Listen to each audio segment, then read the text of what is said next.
آپ کو ایک بہت اہم بات یہ بھی بتائیں کہ وزیر اعظم عمران خان جو ہیں وہ چودھری پرویز الہی کو سخت ناپسند کرتے ہیں, اور وہ ان سے ناراض بھی تھے کیونکہ چودھری پرویز الہی انہیں مونس الہی کی وزارت کے لیے وفاق میں انہیں وزارت دلوانے کے لیے بلیک میل بھی کرتے رہے. اور اس وجہ سے وزیر اعظم عمران خان ان سے اتنے تنگ آ گئے تھے کہ انہوں نے اپنی جماعت کو یہاں تک کہہ دیا تھا کہ اگر چودھری پرویز الہی مونس الہی کو وزارت نہ ملنے پر اگر ہماری حکومت سے الگ بھی ہوتے ہیں تو ہو جائیں, لیکن وہ مونس الہی کو کسی بھی صورت وفاق میں وزارت نہیں دینے والے. اب اس پوری صورتحال میں چودھری برادران جو ہیں وہ یہ سمجھتے ہیں کہ ان کے خلاف جب نیب ایکٹیو ہوا تو وہ وزیر اعظم عمران خان کے اشارے پر ہوا. اور چودھری برادران نے یہ بات کئی نجی محفلوں میں کچھ صحافیوں کے ساتھ بھی کی, اور ان کو پورا یقین تھا کہ نیب کو ایکٹیو کیا گیا وہ اس وجہ سے کیا گیا تاکہ وزیر اعظم عمران خان چاہتے تھے کہ کاف لیگ جو ہے وہ یعنی تحریک انصاف کے اور وفاق کے کنٹرول میں رہے, اور کوئی ایسا اقدام نہ کرے جس سے وفاق میں یا پنجاب میں تحریک انصاف کی حکومت کو کوئی خطرہ پیدا ہو. تو یہ ایک پورا بیک گراؤنڈ تھا اس ملاقات کا. بہرحال واپس آتے ہیں اس معاملے پر جس معاملے کا ہم نے آپ سے ویڈیو کے آغاز میں ذکر کیا تھا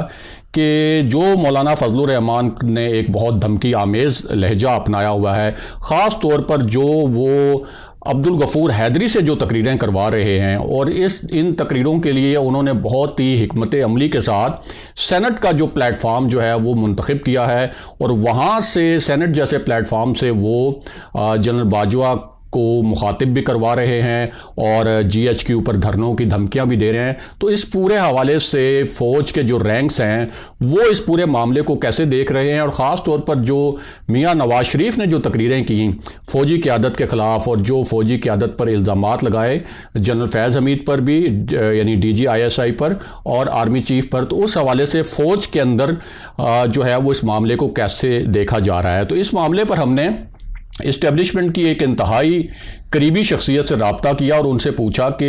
یہ جو تقریریں ہو رہی ہیں یا یہ جو دھمکیاں آ رہی ہیں تو کیا فوج جو ہے اس کے معاملے پر بالکل خاموش رہے گی, فوج کو اس کے اوپر کوئی تشویش ہے, فوج اس کے اوپر کوئی کارروائی کر سکتی ہے, یا فوج میں اس کے اوپر کوئی بحث مباحثہ ہوتا ہوگا کہ یہ کیا ہو رہا ہے اور اس کو کیسے کاؤنٹر کیا جانا چاہیے. تو یہ جو شخصیت ہیں جو اسٹیبلشمنٹ کے بہت قریب ہیں اور اکثر اسٹیبلشمنٹ کا موقف بھی بیان کرتی ہیں میڈیا پر,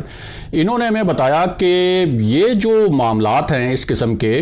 جب بھی فوج پر اس طرح سے کوئی تنقید ہوتی ہے اور اس تنقید کے اندر اگر یہ ایلیمنٹ ہو کہ یہ کسی سازش کے تحت ہو رہی ہے, یہ کسی گرینڈ پلان کے تحت ہو رہی ہے اور اس کے پیچھے کوئی محرکات ہیں, تو ان کا کہنا تھا کہ جس طرح سے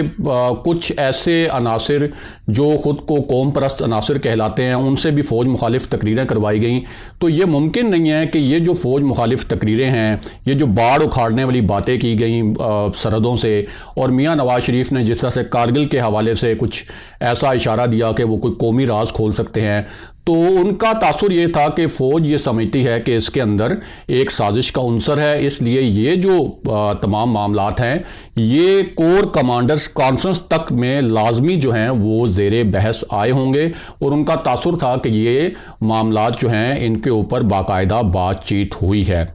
اب اس کے اوپر ایکشن کیا ہوگا, اس حوالے سے بھی ہم نے جب ان سے پوچھا تو انہوں نے بڑے دلچسپ جوابات دیے. پہلے تو ہم نے ان سے پوچھا کہ جو پی ڈی ایم ہے وہ یہ پلان کر رہی ہے, ظاہر ہے کہ استعفوں سے تو پیچھے ہٹ گئی ہے, پیپلز پارٹی پیچھے ہٹ گئی ہے, اور اب نون لیگ بھی اس سے پیچھے ہٹتے نظر آ رہی ہے. پیپلز پارٹی نے سینٹ الیکشن میں جانے کا فیصلہ کیا, اس کے بعد نون لیگ نے بھی سینٹ الیکشن میں جانے کا فیصلہ کر لیا.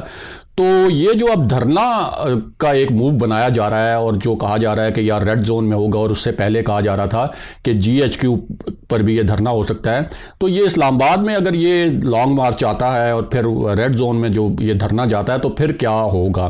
اب یہاں ان کے جواب سے پہلے ایک اور اہم بات آپ کو بتا دیں کہ آرٹیکل 245 کے تحت کسی بھی حکومت کے پاس یہ اختیار ہوتا ہے کہ وہ اپنی مدد کے لیے یا امن و امان کی صورتحال برقرار رکھنے کے لیے وہ فوج کو طلب کر سکتی ہے. میاں نواز شریف نے 2014 کا جو دھرنا تھا اس میں آرٹیکل 245 کے تحت جو پی ٹی آئی کا دھرنا تھا اس میں فوج کو طلب کیا تھا. اس وقت army chief general Qamar Javed Bajwa Rawalpindi کے کور کمانڈر تھے,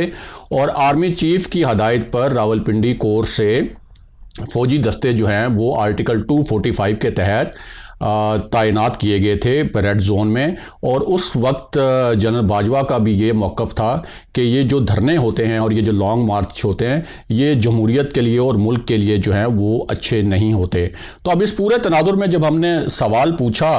اسٹیبلشمنٹ کی اس قریبی شخصیت سے، تو ان کا کہنا تھا کہ اگر یہ لانگ مارچ اور یہ دھرنا لے کر یہاں پہ آتے ہیں تو کسی بھی پرتشدد صورتحال سے بچنے کے لیے آرمی چیف جنرل باجوہ وزیر اعظم عمران خان کو یہی مشورہ دیں گے کہ کوئی بھی پرتشدد صورتحال پیدا ہونے سے پہلے اپوزیشن کے ساتھ یعنی پی ڈی ایم کے ساتھ مذاکرات کیے جائیں۔ اس کے علاوہ ان کا یہ بھی کہنا تھا کہ فوج کے خلاف جو تقریریں ہو رہی ہیں، فوج کے خلاف اگر کوئی سازش ہو رہی ہے تو فوج از خود جو ہے اس کے اوپر کوئی کارروائی نہیں کرے گی۔ فوج جو ہے وہ حکومت سے ہی کہے گی کہ وہ متعلقہ قوانین کے تحت اگر ان قوانین کی خلاف ورزی ہو رہی ہے تو اس معاملے پر کارروائی کرے، لیکن فوج خود کسی بھی صورت اس معاملے پر براہ راست جو ہے وہ سامنے آ کر اس سیاسی معاملے میں کوئی کارروائی نہیں کرے گی۔ یہ جو شخصیت ہیں یہ جنرل امجد شعیب صاحب ہیں جو کہ اسٹیبلشمنٹ کے ساتھ بہت زیادہ قریبی رابطوں میں رہتے ہیں۔ اگلے پروگرام تک کے لیے خدا حافظ۔